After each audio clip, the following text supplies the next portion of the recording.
bandiraɓe sehelaɓe musidɓe fulɓe renduɓe on calminama on jurama on jarama kadi on jettama no fewi on ñaganama jaam Allah baɗowo ko weeli ɗum tawa hay goto firtata bisimilla moon e hayangoji men hande ko aljuma balɗe 17 e lewru setto hitande ujunnaji 2020 kumpitoɗen ko jaydeji men gaddani en hande e dinguire men laamu Sénégal e jangguinoɓe ɓe de ɓe nanadiri ɗum noon ko alhamdoulillahi rabbil alamina mbiyaten saabu noon jayde Le Soleil windi ko gouvernement G7 enseignant un protocole d'accord signé ina wayno tigui tigui de on ɗon goomu biyeteɗo G7 tawa noon hombo fottitini yoga e jangguinoɓe Sénégal de ɓe joɗodi e laamu ngu ha taki ɓe nanadiri e toɓɓe kewɗe ɗe ganduɗa de ma tak ɓe jangguinoɓe ɓe dupto e duuɗe mumen ɓe mbawa jangguin sukaɓe Sénégal ha taki jayde ɓisdi hen le premier ministre l'État ne refusera rien qui soit possible aux enseignants. Ousmane Sonko leur demande d'intégrer les réalités du contexte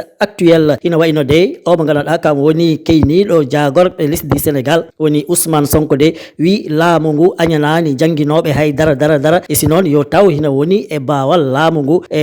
tigi tigui ko kewi ko e nder aduna e woni caɗele e wolde kewde hakkude toon e Iran Israël e Amérique ɗum taki noon ɗum foof hina foti woppe hakkille ha tigui tigui kala ko neɗɗo lamdi yo taw laamu ngu hungo ɗum wawi wat e wiide jayde Le Soleil noon tigui jayde Solo Quotidien gonɗiniri ɗum saabu windi ko crise scolaire Sonko et le G7 trouvent un accord après des négociations marathon hina wayno tigui tigui de e batu jutɗo ɓoyɗo mo ganduɗa de mbo rewi hakkude laamu e jangguinoɓe ɓe de hina wayno ko yalti ko hen woni nanadiral ngal gandanɗa de ko nanadiral pewgal moƴƴugal mawgal takat ngal jangguinoɓe ɓe gacca grève o moɓe gandanɗa hen ɓe gondo ha taki jayne nde windi ko Sonko et le G7 trouve un accord hina wayno de tigui tigui Ousmane Sonko keyniɗo jagorɓe lesdi Sénégal e si noon jangguinoɓe ɓe jiyaɓe e goomu biyeteɗo G7 de ɓe nanadiri e toɓɓe ɗe gandanɗa de siko tawi ɗe mbaɗama kamen jangguinoɓe ɓe ma ɓe jii hen ko e mumen hay si tawi noon wotko gandanɗa ko rewi ko hakkude jangguinoɓe ɓe e laamu ngu de ɗum wawaka waɗe taw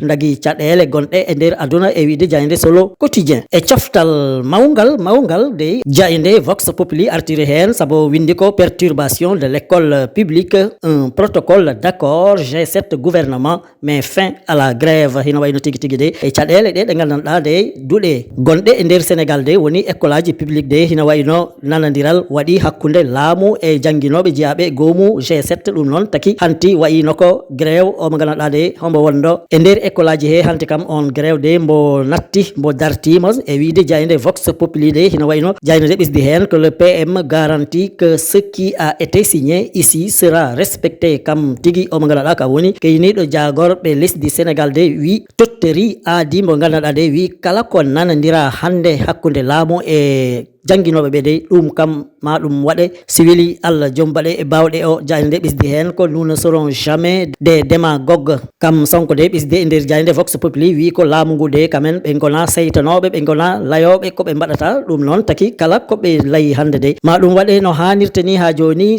e nder jayde Vox Populi windama e ɗerewol mum adunol Sonko informe que des instructions ont été données au ministre pour rattraper le gap des 150 heures perdues e nder jayde Vox Populi de Ousmane Sonko de weeɗi yamirore ɓe ɓe ganduɗa kamen jogui jagorɓe jowitiɗe e jangde e si eko wayi noon de yo mbaɗ feere fa kala ko wasno waɗe e waktuji jangguinteɗi ha ɗi tolni e 150 de yo foof waɗe fa ɗin ɗon waktuji de ɗi keɓte e si noon ɗi mbatte e jangde he ha sukaɓe ɓe ɓe ganduɗa kamen goni jangoɓe ɓe de ɓe mbasa was haydara e jangde mumen e wiide jayde Vox Populi jayde le parlement de wi ko ɓe ɓe ganduɗa kamen goni joguiɓe jagorɓe lesdi Sénégal ministre aji ɗi de ma ɓe jahto to suudu sarɗiji de gam ɓe jente e liggey o mo ganduɗa de ɓe tambalimo e nde ɗo hitande ha hende heɓora gasa noon tigui jayde parlement windir ɗum audition prochaine du gouvernement devant des commissions parlementaires à l'Assemblée nationale contrôle à tir larigo hina wayno de ɓen ɓe gandanɗa kamen goni jogiiɓe jagorɓe lesdi Sénégal de e koppareje ɗe ɗe gandanɗa ɓe ɓetananoma ɗe ngam yoɓe liggor woni budget ji mumen de si ɓe gari assemblée nationale woni suudu sarɗiji de maɓe lay hono foti yalti e ɗin ɗon koppareji isi noon hono foti heddi hen ko waɗa ko hen ko ɗum woni e si ko foti ko hen waɗe ko heddi ko hadde mbiɗen jottotoɗen e session parlementaire goɗɗo mo gandanɗa de hen ɓe ɓetante koppareje ɗe ɓe poti liggor e nder jayede parlement ɗum foof hollita e ɗerewol mum adanol. Jayde le quotidien de wi ko réforme du code électoral le FEDERS kabre hina wayno tigi tigi de o landa jatɗo dentinɗo landaji politique gonɗe e nder Sénégal de tawa noon inde on landa wiyete ko FEDER de hina wayno de kam yekkati jungo yekkati kosgal e si yekkati konngol ngam wiide de kam ɗum ko fayi e réforme code électoral de woni jango jam si suɓgoji ngari hongol bolol foti rewe fa haydara wasa hen ngakku kamen de ɓe gimmima ngam tigi tigi hartade ɓen addatɓe ko waklitte e on ɗon code électoral hina wayno de kamen jillaɓe e on ɗon goomu biyeteɗo FEDER de ɓe mbi ko ɗum ko gandanɗa de ɗum nanadiranoma e hitande ujunere e temedde jeenayyi e capanɗe jeenayyi e ɗiɗi woni consensus 1992 de si ko tawi ɗum ittama kamen kam ɓe beltaki hen ɓe jaɓata ɗum ne hande ɓe jaɓata ɗum janggo jayno de kam yii ko o mo gandanɗa kam jogui hande jagorgal ndenka lesdi ndi e si noon ndenka ɓiɓɓe Sénégal woni ministére de l'intérieur de woodi guyka ka waɗi ha taki o ɓe gandanɗa kam heyni hande landa Pastef wawi jille ɓe gandanɗa de si janggo jam sumgoji mbaɗi ma waw jille e suɓatɓe he e si noon ma waw jille e suɓateɓe he e wiide jayde le quotidien jayde l'informé de wi ko teskama e nder Sénégal kulol mawgol ngol gandanɗa de kam ngol idi gila wolde fuɗɗi toon to Moyen Orient hakkude Iran Israël e lesɗele denduɗe woni États-Unis hina wayno tigi tigi de teskama e ɗo ɗo gandanɗa toon yeyetede essence hina wayno ɗe balɗe de wot essence uji ɗi gandanɗa sa yettima hen a tawat hay toɓɓel